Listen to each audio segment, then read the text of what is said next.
All right, we are back for my deck tech. I am playing Mardu Rush, or as I like to say, Mardu, and then words that I'm not allowed to say. Mardu Skullcrack? Yeah, Mardu Skullcrack'em, yeah, which is no longer legal, unfortunately. But the basic idea behind this deck is you want to play a number of like early cards that can basically be like, it's an aggro deck, but it's not like a traditional aggro deck where you're just trying to throw creatures away. Like I want all the creatures in this deck to be like standalone threats on their own. So like Soldier of the Pantheon, I think has a potential to be very good because of like the nature of Khans being a multicolor set. Yeah. I mean, there's so many big guys already spoiled that don't have trample. Yeah. Luckily, that just get kind of brickwalled by Soldier of the Pantheon. I think, like Mr. Helm Smasher. Yeah. I mean, even though Soldier of the Pantheon, there are no more Frostburn Weirds, there are no more Nightveil Specters. There are just bigger guys. Yeah. They're just gigantic idiots for like 6 and 7 mana. There's like savage knuckle blades that just can't. Oh yeah. Well, he can. Oh no, he doesn't get flying. No. Yeah, womp womp. Yeah, just gets bricked. Yeah. And then there's like the Bloodsoaked Champion, the new card. I'm not sure that's the exact name. That's what it is at the time of this video, but we'll see if that remains the actual name. I think where I read it, it was Bloodstained Brave. Yeah. I think something was lost in translation there. But. I'm surprised Brad hasn't jumped on Bloodstained Brave Naya yet. Well, it's a black card. Yeah, well, it's 4-color now. But. All right, well, let's go and take a look at the deck in depth, and then you can tell me why all these cards are in here. Yeah, so like all the 1-drops I wanted to be, like I said, standalone threats. Like Soldier we talked about. Bloodstained Champion has the ability to just keep coming back over and over again and just be like a powerful threat in that regard.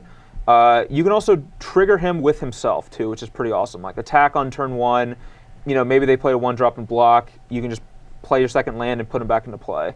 And then Gnarled Scarhide has the ability to make our like Rabble Masters and Brimazes better later, which I think is important because right now Rabble Master can't attack through a Corsair Crew Fix without trading. But if you put a Scarhide on it, it kills the Corsair and doesn't die to a Corsair. Yeah, one card I think you might actually want to take a look at for this style of deck, and I played it in the mono red Rabble deck, is Mogus's Warhound. And as you can see, this deck doesn't have any 2-drops in it, but Mogus's Warhound kind of functions like a 3-drop, but also like a 2-drop. It hits the curve pretty well. And maybe it takes a little bit of the pressure off having too much white mana early with like Soldier of the Pantheon or something.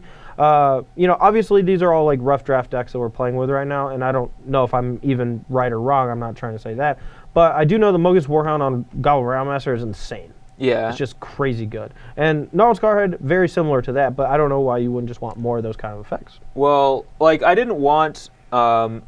Like, I felt like Mogus Warhound a lot of times was just going to be a 2/2 for 2. Yeah. And I wanted, like, I already have a lot of 3-drops, and I felt like Scarhide was, like, better as a 1-drop, but can also follow Brimaz or Goblin Rabble Master on the curve. I mean, that's fair. As a 4-drop bestow as well. And, like, the deck has 0 2-drops, and I wanted to use that turn to, like, play a Nomad Outpost, or Lightning Strike something, or just play more 1-drops. And I looked at like through all the 2-drops, and I just didn't find any that I found like particularly exciting because I was looking for 2-drops that did something on their own. Like I didn't want just an aggressive 2-drop creature. I wanted something that like was relevant on turn 4 or something. Sure. And nothing I really saw. Like Painseer is probably the closest to that. Really fit the bill. And then one neat interaction, too, between like Brimaz and Goblin Rabble Master are both extremely powerful cards by themselves, but they also generate tokens for Butcher of the Horde. Oh, yeah, this guy's crazy good. Yeah, this guy is crazy good, and I think that like this is one of the cards that you like build this deck around. Yeah. So his ability is he's a 5/4 flyer for 4 mana, which is already just absurdly good. Wait, there's more? He has more things? What? You can sacrifice a creature to give him your choice of haste, vigilance, or lifelink. So generally speaking, I'm going to want to play him on turn 4, sacrifice something like a Rabble Master Goblin or a Bloodsoaked Champion, give him haste, hit him for 5. Next turn I can maybe give him lifelink, and then rebuy my Bloodstoke Champion when I attack with the raid trigger. Or whatever. He just seems like he swings games crazy style.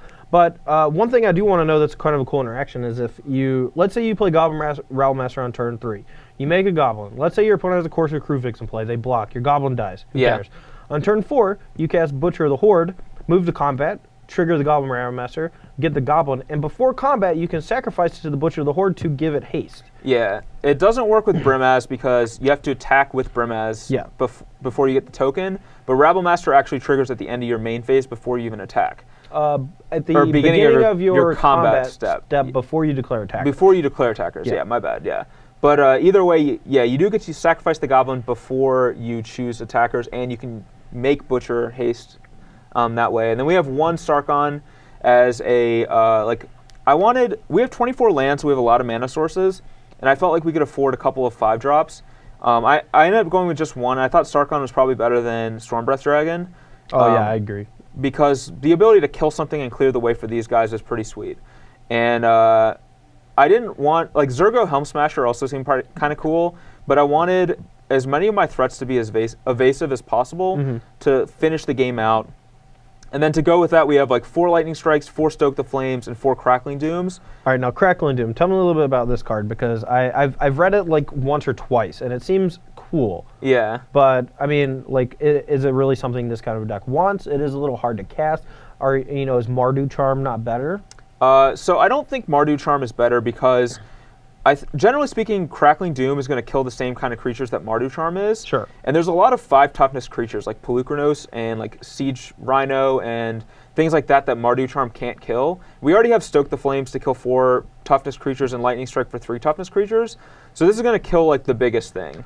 Yeah, I mean that's a good argument, I guess. And it kind of fits in the tempo style of this deck too, where you kill a creature with it, and you also deal them some damage. Yeah. It feels a lot like Searing Blood, except you can kill a giant guy with it, and that's the cost of it costing three different colors of mana and 3 mana as opposed to 2. Yeah, and I also like the fact that I wanted all the removal spells to also serve as burn spells because I felt like the deck probably outputs a lot of early damage, but might have issues closing in some scenarios. Sure. And even against a control deck, you can just still cast Crackling Doom and deal 2 damage to them. It's still a shock. It's obviously not optimal, but and it also kills Prognostic Sphinxes and stuff like that. Ooh, that's good. Yeah. Yeah, Prognostic Sphinx was a huge beating in Theros Block Constructed, and I didn't even think about that. That's insane that it can kill that guy. Kills the 6 hexproof guy or whatever. Yep. So I think that in combination with Stoke and Lightning Strike, that Crackling Doom's just really, really good. Yeah, sounds great. My only concern, I think, at this point is the mana base. Yeah, it's a little gross. it feels wonky. You have 8 1-drops that cost black mana, and you have 4, 8, 9, 10, 11 ways to cast them on turn 1, and all of them except for 1 deal you damage. This deck, I already accepted, when building this deck, that I was going to deal myself a lot of damage. Sure. And so I built a mana base that embraced that, basically. I was not worried about how much damage I was going to deal myself, and hoping to catch that up with either, Soldier of the Pantheon triggers or Butcher of the Horde getting lifelink to pull myself out of the damage I was dealing against aggressive decks. Okay. And it is a little awkward to cast some of the black 1-drops on 1, but I wanted more red sources than black sources because I have Stokes and Lightning Strikes and Rabble Masters and so forth. And I needed a lot of white sources to be able to cast Brimaz and Soldier of the Pantheon as well. So I do have less 1-mana sources for the black cards, but there is also Nomad Outpost that helps a lot with the mana. It slows you down a little bit, but you can still cast your cards that way. And 11 sources isn't terrible. It's not optimal. But yeah, I mean that's understandable. I mean there's been a lot of decks in the past in Standard that didn't have a ton of ways to cast all their 1-drops on turn 1. Even not Brave Naya Blitz last Standard season. Yeah. It only had 12 ways to cast Experiment 1 or something like that. So yeah, and one thing I could see changing is having a singular herb org in this deck could be quite good. Yeah, I thought that might be cool too, but I mean the problem is you don't actually have double black anything, so it seems the only thing it would do is help your mana confluences and not deal you extra points of damage, things like that. But yeah, so I felt when building this kind of deck, you're basically 2 colors splashing the 3rd, and so a little awkward because my 1-drops are black, but I made black the splash color instead of red because I wanted access to like Sarkin and Stoke, which I think are both very powerful cards.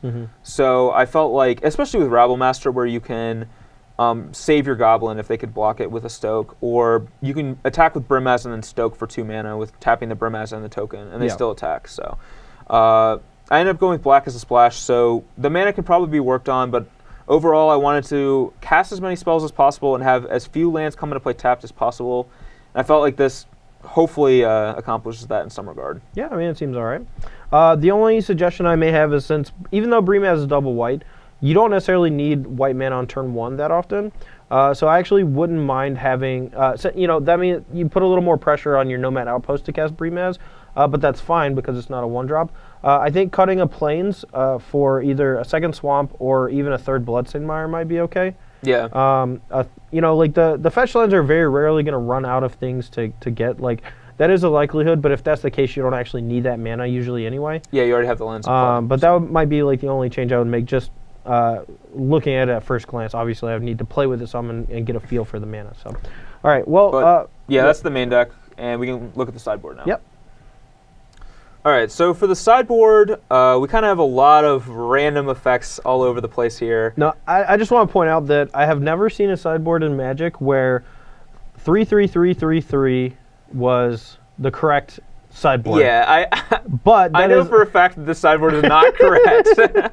But more often than not, my sideboards tend to look like 4-4-4-3. Yeah. So I can't really, say anything about it. So. Yeah, the reason for the 3-3-3-3 is because this early on, it's impossible to tell what exactly you want. Yeah. And so I just want to try these. I basically want to play these 5 cards because I thought they were the best. And 3 of each. Why not? So Mardu Ascendancy is an interesting card. Might be good enough to main deck. I'm not actually sure. But I want it in the sideboard to counter Drown in Sorrow and Anger of the Gods is the main purpose. You can sacrifice it to give your creatures +0/+3 till end of turn.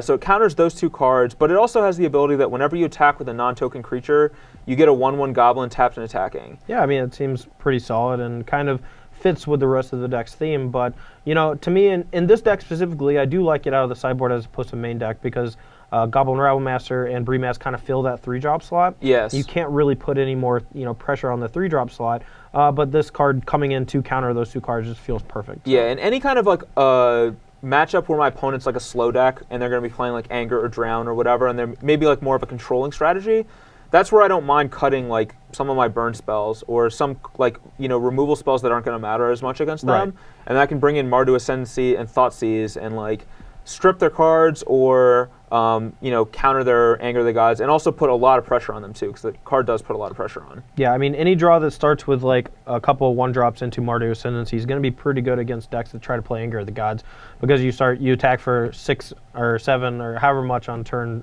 3, and then their sweeper doesn't do anything. Yeah, so they're pretty much dead at that point. Yeah. One issue with this deck is 2 of our 1-drops don't block.